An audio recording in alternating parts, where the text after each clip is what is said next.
Grok 4 from Elon Musk is already one of the strongest models on the board. If you've only used ChatGPT and the rest of AI still feels intimidating, this is your fast track from 0 to pro. Open your Grok and repeat after me. Here I've combined everything into one video. I'll teach you how to correctly write prompts, use voice mode, create custom instructions, and much more. To get started with Grok 4, head over to grok.com and sign in or sign up. In fact, XAI calls it the most intelligent model in the world.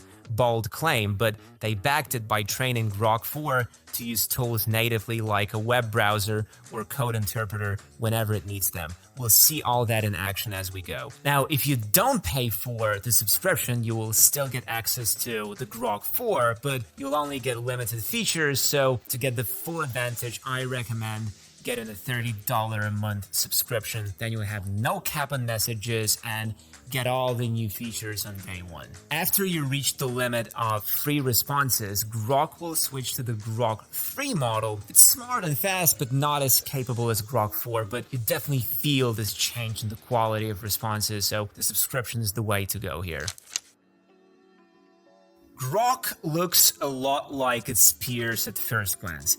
Input box, few toggles for extra features, icons for file uploads, and quick switches for personas or workspaces. But before we jump into chatting, a bit of setup will make your life easier. First, choose your response style. Click your profile picture in the left, bottom of sidebar, go to settings, customize. Grok comes with 3 ready-made response styles: custom, concise, formal, and Socratic. Concise gives short, to-the-point answers. Formal sounds more business-like, think office email tone. Socratic explains things in a question-and-answer teaching style. Each preset actually shows the hidden prompt it uses. Basically, a few instructions that shape Grok's tone. Take a minute to read those. They are perfect templates for how you might instruct the AI. If none of these fit your taste, switch to custom and type in your own style instructions. You can tell Grok who it should act as. You are a friendly tutor, what tasks it should focus on, and what tone or format you prefer. The more detail you give here, the better Grok's responses will match what you want. This custom style will then apply to every response by default, so it's a huge time saver. Next, lock down your data settings. In settings, find data controls. I strongly recommend turning off the option that says anything like use your conversations to improve the model. In Grok, this might be phrased as improve the model. Flip that off if you're working with sensitive or private info. Also consider disabling personalize Grok with your conversation history for now. That feature is still in beta. In theory, it lets Grok learn from your past chats to personalize responses, but in practice, it can make answers less predictable, especially if you mix work topics and personal questions in one account. I keep it off to ensure each query starts fresh. Third, connect your cloud storage. Grok can integrate with Google Drive and Microsoft OneDrive so it can fetch files directly without manual uploads. Still in the data controls or integration settings, look for an option to link Google Drive or OneDrive. Log in and authorize that. This way, if you need Grok to analyze a document or spreadsheet from your drive, you can just reference it instead of uploading. It's a huge convenience for research workflows. Plus, Grok keeps a log of every file or asset you've given it access to, usually also under data controls. You can review and delete those anytime you want Grok to forget a particular file. Privacy and control from the get-go sorted. The updated interface offers 3 primary modes, which you can switch by clicking the large button next to the paperclip. Auto mode, automatic selection of method. Grok itself decides which model or approach to use based on your question. This gives Grok full control over model selection and whether to answer simply or in detail as needed. In auto mode, the assistant might use quick reasoning for simple queries or invoke deeper research for complex questions, all without you toggling anything manually. Fast mode uses the Grok 3 model to provide speedy, straightforward answers for short or simple queries. This is ideal when you want a fast response and don't need an in-depth analysis. Expert mode uses the more powerful Grok 4 model to produce thorough and thoughtful answers for complex or technical questions. This expert mode engages advanced reasoning and deeper analysis to give postgraduate level responses on difficult problems. For subscribers of the highest tier, Super Grok Heavy, there is a heavy mode that employs the Grok 4 Heavy model. This mode can tackle highly complex tasks like extensive coding projects or detailed research audits by using multiple reasoning agents in parallel. Heavy mode is only available to users with the appropriate subscription. Alright, customization done. Now let's get into actually using Grok 4 effectively, starting with the most important skill, prompting. AI changes daily. 1 week it's press the deep research button, next week the button is gone and everything's auto. If you're tired of piecing this together from random tutorials, here's what I used to stay sane. I put everything into AI Master Pro, an all-in-one plan with a clear path and new video lessons every week. Inside you'll find the foundations that actually matter, practical automation playbooks, advanced prompting, how to build your own AI clone, even crafting a natural sounding AI. One of the first things I noticed with Grok 4 is how much better it is at following instructions to the letter. Grok 3 wasn't bad at this, but it had a tendency to add its own flair or sometimes ignore little format requests. With Grok 4, XAI seems to have tightened the reins. The model still has personality. You'll catch a witty aside here and there, but it respects your instructions much more reliably. If you specify a tone, format, or constraint, it generally sticks to it without wandering off. For example, I tried a prompt, explain the theory of relativity in 3 bullet points, casual tone, and end with a light joke. Grok 4 gave exactly 3 bullet points, nailed the casual voice, and ended with a cheesy joke about time flying. Perfect. Be bold and specific in your prompt. If you want a 5-paragraph essay with an intro and conclusion, say exactly that. If you need a friendly tone with a dash of sarcasm, spell it out. Grok 4 will usually oblige. In fact, my new motto with Grok is, if you can imagine the format, you can prompt it. I've done haiku summaries, Socratic Q&As, top 10 lists in table format, you name it. And Grok 4's adherence is spot on. Setting your prompts up this way cuts confusion and keeps the output steady. Grok isn't left guessing what you want. You've told it the shape of the answer. The clearer your instructions, the better Grok performs. Remember, it's not a mind reader. It's an extremely advanced pattern completer. Clear in, clear out. Of course, it's not foolproof. If your instructions are ambiguous or conflicting, Grok can still get confused. For instance, if you say, give me a brief and detailed summary, well, you'll get an average summary because it's trying to do both. You are the boss, so tell this thing exactly what you want. Use that to your advantage by crafting clear, detailed prompts. It's surprisingly good at taking orders now. One more basic tip,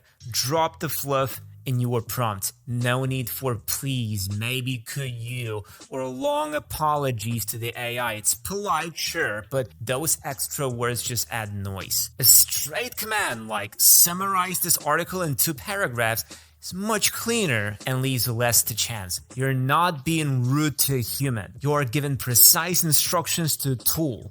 So cut the filler, be direct, and Grok will actually respect that and get to the point.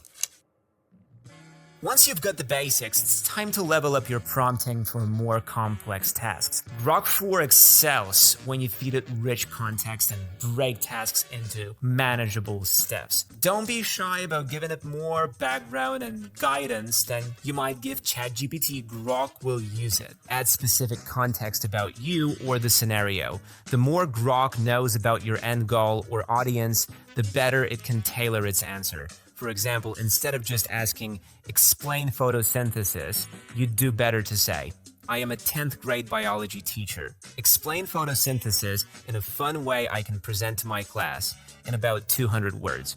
Now Grok knows your role, the tone, fun for a class, and the length.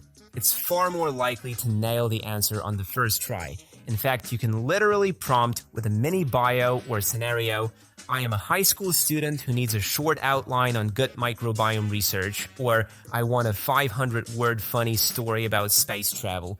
This way, Grok isn't forced to guess your intent. You've set the stage. Break big requests into small steps. If you have a complex, multi-part task, don't shove it all into one giant prompt. Grok might get overwhelmed or confused trying to do everything at once. Instead, split the job into logical chunks and tackle them one by one. This approach is often called iterative refinement. Let's say you're writing a history essay. First prompt, provide a broad outline of the French Revolution in 5 to 6 bullet points.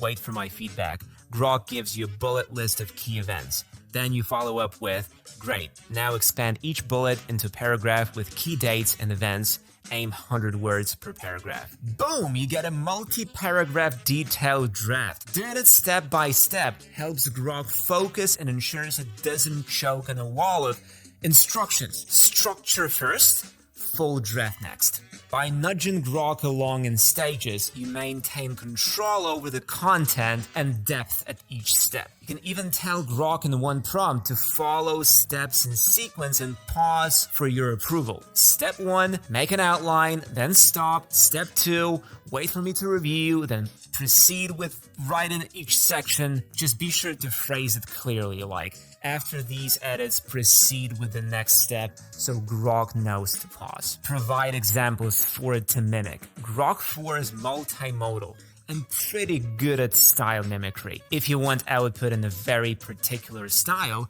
and format, show it a sample. You can either attach a file using the paperclip icon or paste a snippet directly into your prompt. Suppose you need Grok to write a blog post that sounds like you. You might say, here's a short example of how I write my video scripts, and then paste a few paragraphs of your own writing. Follow that with, please write a similar script about prompt engineering for Claude. Now, Grok will analyze your example's tone, structure, and quirks, and then attempt to mirror that style in its output. This trick is gold for keeping consistency across content. Works for formal stuff too. Show it a properly formatted memo or report and ask it to produce something similar with new content. By giving Grok a template to follow, you shortcut the need to explicitly describe the style. Reset context for self-editing. Here's a pro tip. If you want Grok to critique or improve something it wrote, did in a new chat thread. Grok, like other LLMs, has a conversation memory that can introduce bias. If you ask it, can you improve the above text? In the same thread, it might be influenced by the conversation's history. Instead, open a brand new chat and paste the text fresh. Then prompt, please critique this text's clarity and style. Suggest ways to make it sound better. Because the new chat has zero memory of earlier drafts, Grok will review the text with clear eyes and no preconceptions. I do this all the time with my own writing. It's like getting an unbiased editor. Grok will point out repetitive phrases, run-on sentences, or sections that are unclear and recommend changes. It's a quick way to sharpen up your work. Now for one of my favorite upgrades. Grok 4 has native tool use baked right into its training. This is a big deal. What it means is that Grok can use external tools on its own to help answer your questions. The two primary tools to know about are web search and a code interpreter. Essentially, Grok 4 can Google things. Well, technically use xAI's real-time search API and run Python code as part of answering you. And it does this internally without you needing to invoke plugins or hit special buttons. I was planning a little road trip and asked Grok, how bad is the traffic on Highway 1 right now? And when's the best time to leave? In the chat, I didn't do anything special, just the question. Grok 4 automatically performed a web search for current traffic conditions. I saw brief notifications stating assessing traffic conditions and exploring real-time updates as it retrieved live data. Then it provided a response detailing closures, restrictions, congestion, and incidents. And in the end, I see to minimize delays in weekdays like today. Recommended departure times is early morning before 7:10 a.m., mid-morning to early afternoon after 9 a.m. until around 3 p.m. in evening after 7:30 p.m. Beyond web search, the code interpreter is another silent helper. If you ask a complex math question or request data analysis, Grok might spin up a Python snippet in the background. For example, I provided it with a data set of daily stock prices for a company over the past year and asked for trend analysis, including moving averages, volatility measures, and forecasts using linear regression. Grok 4 computed the stats accurately, identified key patterns, and even plotted a chart of the trends. Presumably by using an internal code execution tool, it formatted the results in a clean table.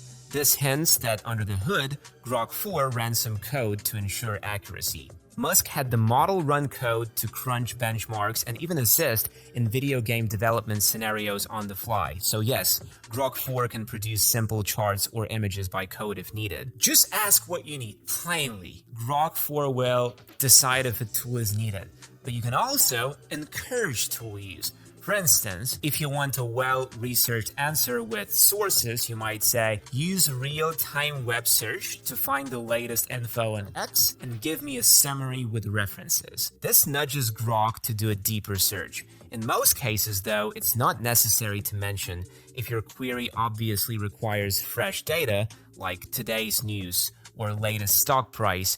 Grok 4 will attempt to fetch it. For math or analysis, you can directly ask, calculate or simulate something, and Grok will likely invoke its internal calculator coder. You'll sometimes even see it mention, let me check that. And that's a clue. It's doing a quick compute. Also, when Grok does use a tool, you might notice a slight delay as it gathers info. It's usually pretty quick. XAI is targeting about 250 milliseconds latency for responses, but if it's doing a multi-step search, it could take a few seconds or more. Be patient, it's usually worth the thorough answer you get. Grok 4's built-in tools turn it into hybrid chat search code and assistant. You ask, it figures out how to answer by searching, calculating, etc., and then it delivers. This makes your workflow more seamless. While Grok handles research and code, instantly handles the other time sank, cold outreach. Copilot is Instantly's built-in AI assistant for outreach. Feed it your website or a PDF of your product offers to build a company memory, then just chat. Ask it to write a 4 to 5 step sequence, find lead in any niche, or summarize last week's performance. It drafts subject lines, bodies, and follow-ups, pulls targeted context via super search, suggests campaign ideas, and condenses your analytics. No more copy-pasting lists or filters. How to use it fast. Set up memory. Click the Copilot star, top left, memory, enter your URL or upload a PDF so it learns your ICP and tone. Ask for a sequence. New chat, write a 4-step sequence to book demos for our HR SaaS. You will get a tailored draft. Build lead lists. Find CFOs at mid-sized US tech companies. Open the list and add to a campaign in one click. Get ideas and analytics. Ask for fresh angles or weekly summary from your past campaigns. Say what you need, watch AI build, and hit launch. Instantly Copilot is the fastest path from idea to inbox. Big thanks to Instantly AI for sponsoring this video and supporting the channel.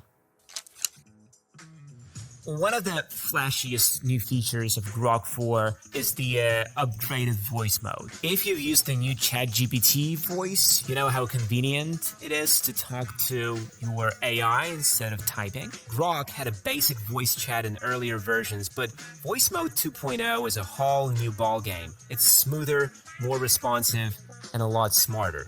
First, the voice itself. XAI introduced a new default voice for Grok that's pretty darn realistic.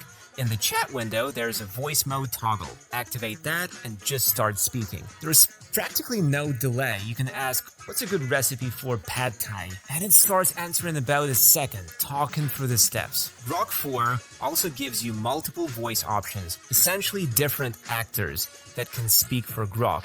Originally, Grok's voice was a single default, the male voice mentioned above. Now we have 4 distinct voices to choose from, each with its own sound. Hey there. What's up? Yo, what's up? How can I help you today? Hello there. What's on your mind today?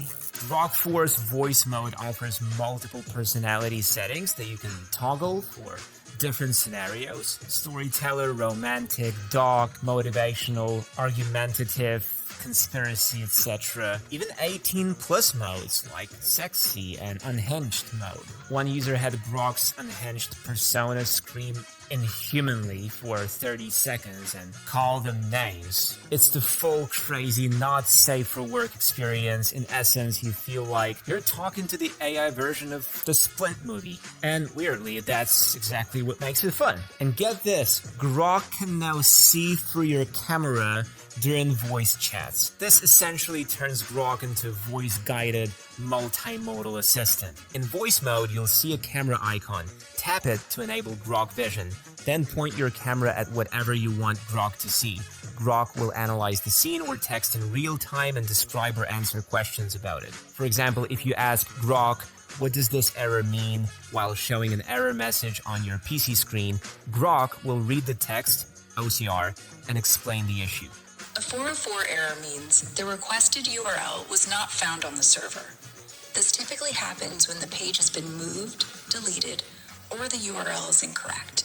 This essentially turns Grok into a voice-guided multimodal assistant combining sight and speech. It's the same idea as GPT-4's vision feature, but in a real-time interactive way via voice. The possibilities here are huge. You can show Grok a math problem in a textbook, a sign in a foreign language, a piece of furniture you're assembling, and just ask about it. Grok combines its vision recognition with its language skills to help you out. Grok Vision is only available on the iOS app, but Android users can still use voice mode without the camera vision capability for now. Now let's talk about research. Digging up info and sources, Grok 4 has a feature called Deep Search that acts like an academic research assistant. If you've seen Deep Research mode in ChatGPT or Gemini, this is a similar idea. You'll find a Deep Search as one of the buttons in the toolbar near Grok logo. When you click it, Grok creates a workspace or project containing custom instructions that are written by XAI and locked. Using Deep Search effectively is all about how you frame your query. Be specific and give context. For example, instead of migraine treatments, ask, do a deep search on new treatments for migraines from 2021 onward, focusing on any that have FDA approval. That query has a clear time frame and focus. Grok will then search the web for exactly that and bring back targeted info. You can even add evidence base to your request if you wanted to prioritize scientific evidence or studies. After the search results come in, Grok will present an answer, usually with little citation numbers or footnotes linking to its sources. Another tip, if the initial deep search is too broad or brings back junk, tighten your query and criteria. You can specify only include official medical journals and ignore personal blogs, or focus on sources from the last 2 years. By stating those constraints up front, you cut out a lot of noise. The beautiful part is Grok remembers the context of the search and the chat, so every follow-up question refines or builds on it. You don't have to restate anything. You can say, now give me a 1-paragraph summary of the consensus, and it will do it. Just make sure you still critically evaluate the sources it gives. Grok is good at finding info, but you should click those footnote links and verify if something seems off. Sometimes the AI might misattribute a fact to source, rare, but can happen, so double check anything important.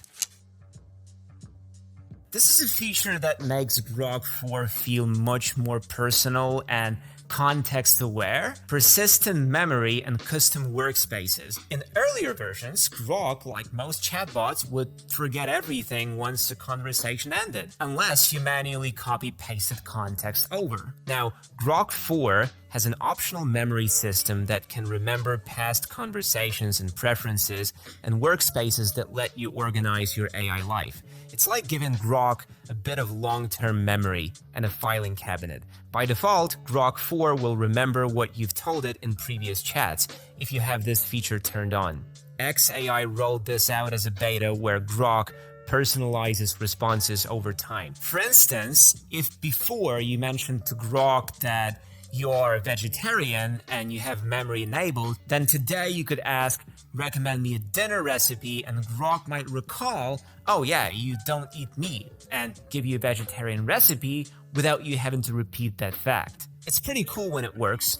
Basically, no more reintroducing yourself or reminding the bot of your project details every single session. In XAI's words, Grok now remembers previous conversations for more personalized responses. Of course, memory is a double-edged sword. If you enable it, Grok will start building up a profile of sorts, things you like, your writing style, facts you've given it about yourself or work. This can make its answers feel more tailored, but can also cause bleed through between unrelated topics if you're not careful. Imagine you had a chat about your personal travel plans and later a separate chat about a work project. If memory is on and global, Grok might cross-pollinate info. Hopefully it's smart enough to keep context separate, but it's not perfect. That's where workspaces come in handy. A workspace is like a dedicated context or environment for a particular topic or project. You can have a workspace for personal,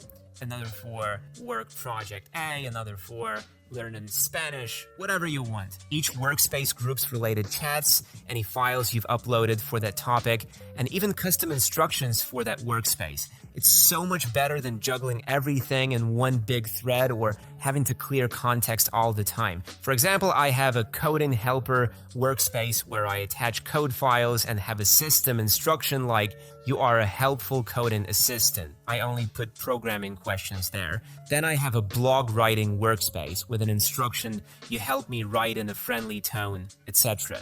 This way, when I'm in the coding workspace, Grok isn't influenced by my blog writing style and vice versa. The memory stays relevant within each workspace. Using workspaces, you effectively sandbox Grok's memory. It will remember things within that workspace's conversations, but not spill over into others. And if you want to reset or clear memory, for a fresh start, you can do that per workspace or overall via settings, data controls. In Grok settings, there's a memory toggle. You can enable or disable personalized Grok with your conversation history. If you're privacy conscious or found it was getting things mixed up, you can leave it off. That was my initial recommendation in Grok 3 days. For workspaces, on the main chat screen, you'll see an option like a plus new workspace or a drop-down of workspaces. Create one and give it a name. You can add a description or custom system instruction like set in the persona or role for that workspace. Then, whatever chats you start inside that workspace stay there.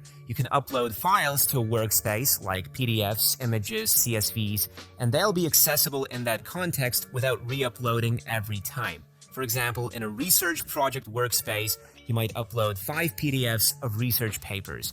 Grok can reference them across multiple chats in that workspace. If you switch to another workspace, those files aren't in context unless you re-add them there. With memory on, I found Grok becoming more personalized. It started mirroring my writing style a bit because it remembered how I phrased things previously. It also stopped asking me basic questions again. If you share your account or device with someone, be careful with memory. It could mix contexts, like if my friend uses my Grok to ask something, that might get woven into my persona data. Ideally, keep your account to yourself or use separate workspaces for shared use. Sometimes Grok's recall isn't perfect. It might remember a detail incorrectly or conflate two things. Don't treat it as infallible. If it seems to be assuming something from memory that's wrong, you might need to correct it or clear that memory. Lastly, while memory is great, Too much reliance on it can make the AI over-personalize.